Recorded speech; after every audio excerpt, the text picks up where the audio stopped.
4, 3, 2, 1 start.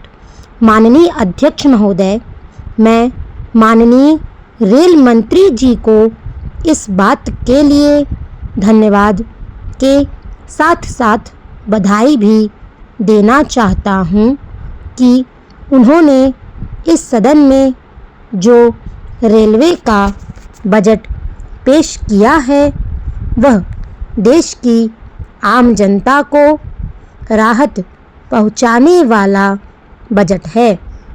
माननीय rail मंत्री जी ने यह जो बजट प्रस्तुत किया है उसका पूरे देश में स्वागत किया जा रहा है। उन्होंने रेलवे में बढ़ते हुए भ्रष्टाचार को भी तत्काल समाप्त करने के लिए अनेक कठोर कदम उठाने पर बल दिया है। हमारे देश में भ्रष्टाचार आज सभी विभागों में फैला हुआ है।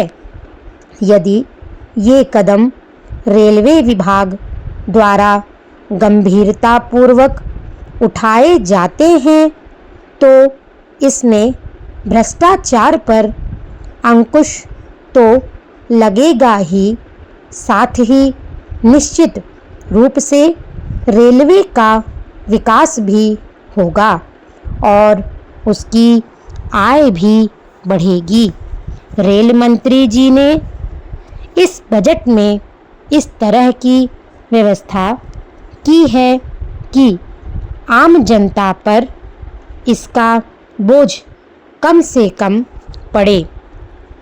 अध्यक्ष महोदय, मैं आपका बहुत ही आभारी हूँ कि आपने मुझे इस विषय पर सदन में बोलने का अवसर दिया है। मैं आपसे यह अनुरोध करना चाहता हूँ कि मुझे अपनी बात रखने के लिए जो समय दिया गया है वह बहुत ही कम है। मुझे कुछ अधिक समय दिया जाए ताकि मैं कुछ बातों को विस्तार से आपके समक्ष प्रस्तुत कर सकूं।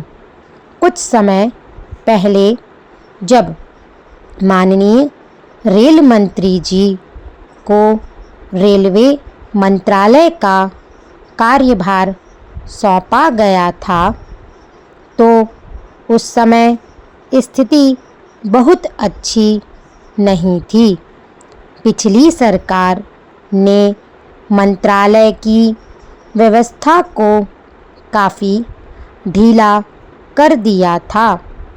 इन सबके बावजूद भी रेल मंत्री जी ने मंत्रालय की व्यवस्था में काफ़ी सुधार कर दिया है। इसके लिए वे बधाई के पात्र हैं।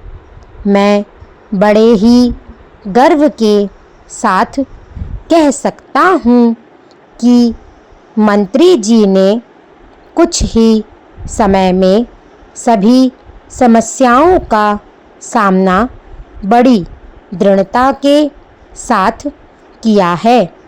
हमारे देश के कई हिस्से जब सूखे से प्रभावित थे तो उस समय बड़ा संकट आ गया था।